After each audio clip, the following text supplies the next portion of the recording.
Hello, and welcome back to my Neglected Gundam channel. If you are a returning viewer to this build series, I want to say welcome back. I'm glad to have you here today. If you are a new viewer, welcome to my channel, and I hope you find something worth watching.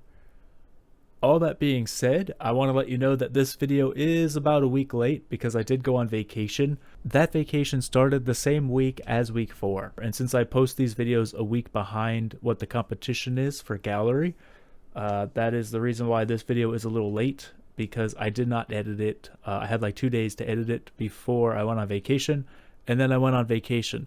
So yeah, it's a little late. I'm going to try and get weeks 3 and 4 out this week, and then week 5 should be put out next week, hopefully. So we'll see. If you've been keeping up with this build, then you know that last week we went ahead and put these guys on stands. And if you'll notice, these guys are on the board there.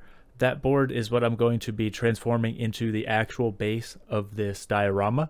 So I just kind of wanted to get a feel for the spacing of that board and then look at these guys spinning around in the pose that I gave them last week. So yeah, I'm gonna get ready to make some cuts. However, you won't actually see that because I have a woodshed, but I did not bring my camera out to the woodshed to make those cuts. So you'll just see kind of like where I made those marks and then where I want to make those cuts.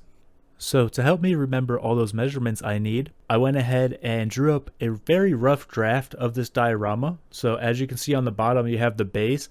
From left to right, you have the 10 inches there, and then from the front to the back, you have 7 inches deep.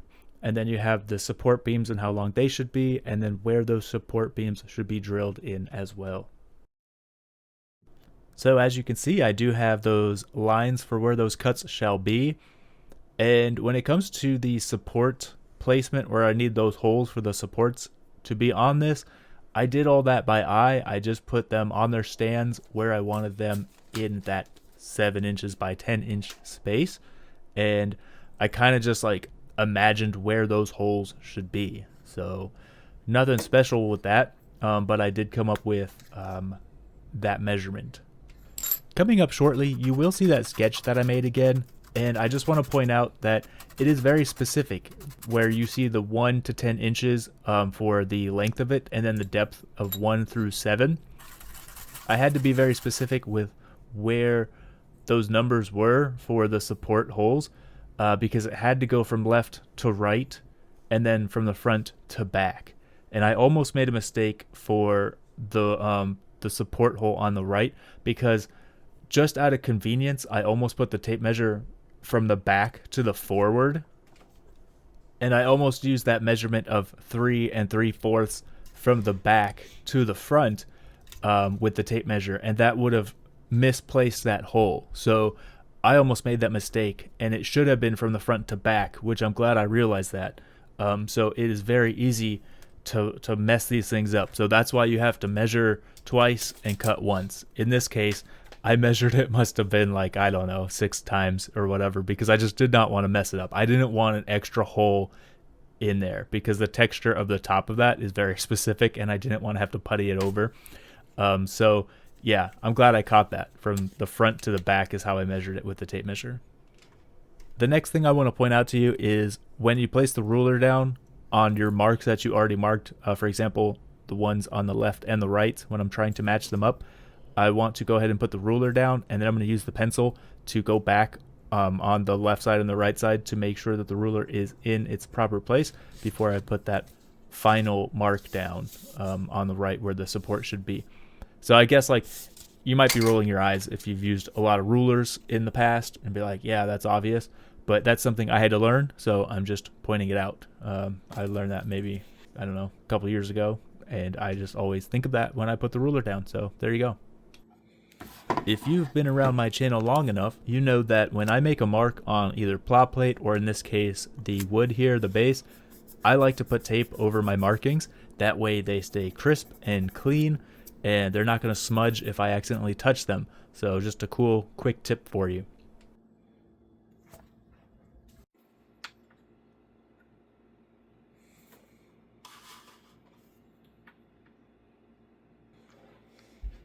Okay, I can't do it if I can't get close to it. Stupid tripod.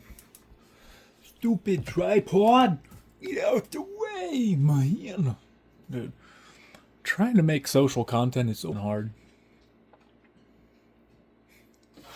Okay, I think I saw it at about 100. Maybe 110-ish. Okay. Okay. Okay. Okay. Okay. Okay. Okay. Okay. Okay. Now, how's this angle looking? That's probably the fuck off. All right. That's at an 80-degree angle, and this 110. So 80 and 110.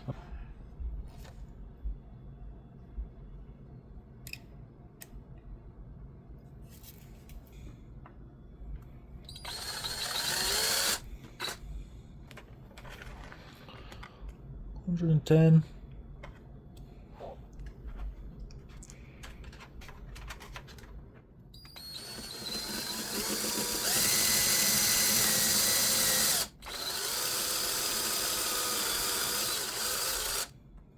$80. Yep, that's 80. Okay, by 110, roughly.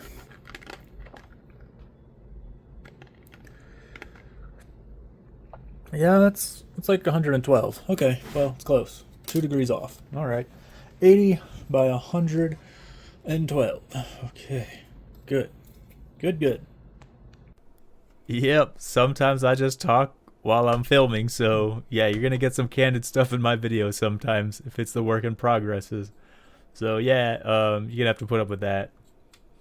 But you'll see here that this drill bit is the right size for the support, so I'm just trying to make sure that it's going to fit in the back skirt, and surprisingly enough, it's perfect. It's like the back skirt is just wide enough for this whole drill bit to get inside. So when I start this hole, I'm going to go with something a little bit smaller and gradually work my way up to the 732, I believe it was. So yeah, that's this whole process.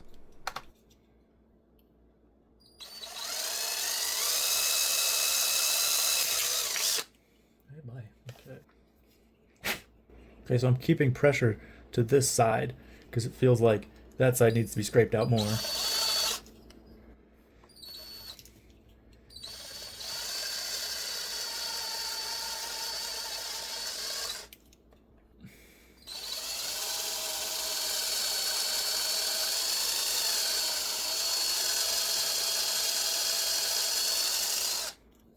Okay, so one problem is that the weight distribution of it will rotate.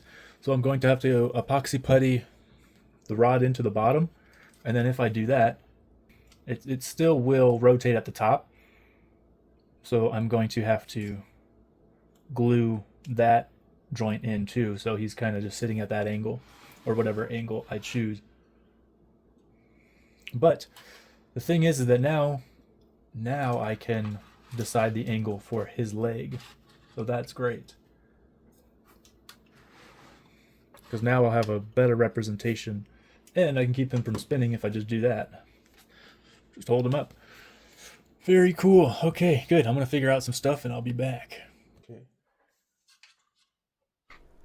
Yeah, I'd be lying if I said that it was the exact same process from the last one. So all I'm going to say about this one is it's the same process for finding out where the hole of the support beam and where that should be with the measurements and all that and how I drew it out. But I did not use the protractor. I do not know the angles for this next one. It just where the support for the base was and his leg and how I should angle the support beam itself while trying to figure all that out. I was not going to be able to get the protractor in there. It was not easy. So I just eyeballed it and I kind of got a feel for the angle, and then I just use muscle memory to try and get the drill bit to be at that precise angle. Again, I don't know the protractor angles at all. I just did it by feel and by eye, and it came out like perfect. So so that was awesome. I am very lucky. So let's just say I have luck sometimes, and sometimes it's good.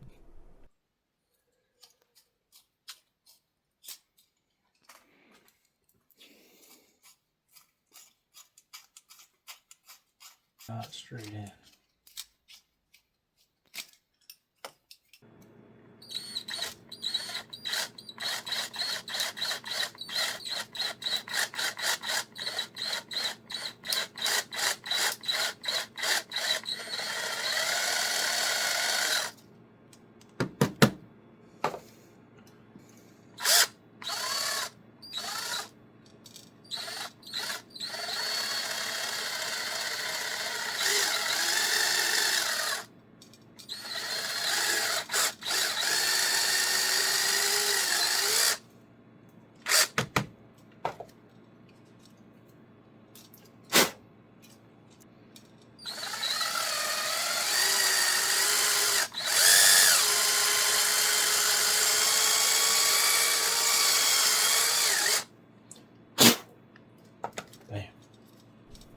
Yo, that felt so wrong. Drilling into one of my kits. I mean, I don't do that. I have heavily modified kits before, but man, that felt so wrong. Especially after I was drilling it, like, or during I was drilling it, I was like, this is a master grade Kyrios. One of my favorite. Like, I've been wanting to build this kit for so long, and that felt so bad to drill into it. But when I put it on the support, it feels so good because I got that angle so right. So, do you guys and girls have a kit like that? Do you have a build like that where you really like the Gundam or the mobile suit that you're working with, and you want to respect the build, but you know that you're gonna do something for a diorama or some scene, and you're gonna have to damage it? Let me know in the comments. I would like to know about that and just talk about it because I find that interesting. In order to make something beautiful, you have to damage it first. So let me know your experience in that. I'd be excited to hear about it.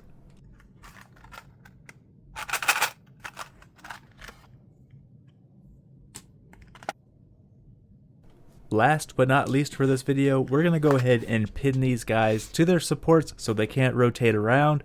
They're going to be fixed semi-permanently. The bottoms will be fixed permanently.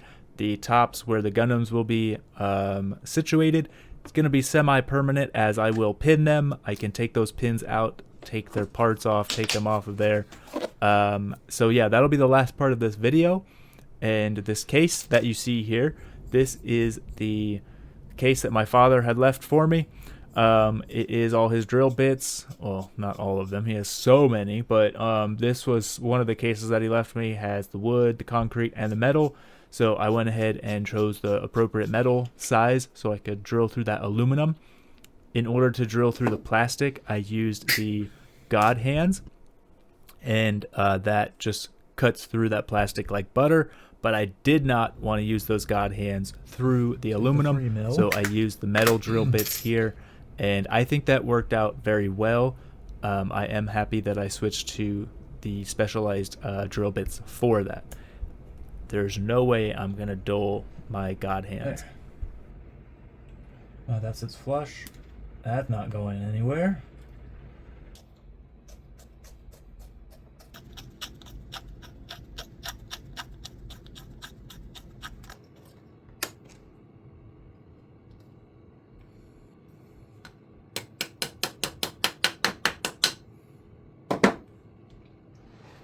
Perfect. It's pinned. It's good. It's not going anywhere. Perfect. Yes, sir. Yes, sir. All right, so I'm gonna switch it up just a little bit because I'm gonna do my outro right now. In the last clip, you're gonna see me pinning, but I do talk in that last clip just a little bit, just enough for me to not do my outro then. The video is going to end very abruptly as I don't have footage of them spinning around once they're pinned. I feel like we've done enough footage of them spinning around during this video anyways. If I tried to get that footage right now, I do have the asteroids on there, pinned right now on there and made. So yeah, I can't get that footage right now. So we're just gonna leave it there. If you like this video, go ahead, like it, comment, as I will comment back to you. I want to say thank you, especially if you watched it this far into the video, and especially if you commented with your build that you had to damage and you felt very sad about that. So let me know. I think that'd be a cool conversation to have. So as always, I hope you guys have a great day. I hope you guys have a great week. Keep building, and until next time, I hope you don't feel that neglected now. Need it flush in there, but just to sink the head just a little bit. Okay, all right, that's enough. Screw the nail right in there. Good. Now he ain't moving. That's awesome. He's not rotating. That's great, dude. That is exactly what I needed. Good. He's not allowed to rotate from that spot. It's good, dude. I have a permanent home for this. Okay, now let me get this nail in there just a little bit more.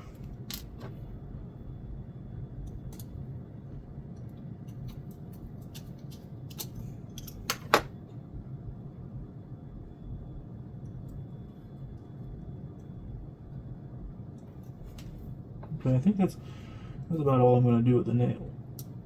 But that's awesome. He is pinned. He's good. Both of them are pinned, not moving now. That's great, dude. Which means do not ever drop this diorama, because then it will mess everything up.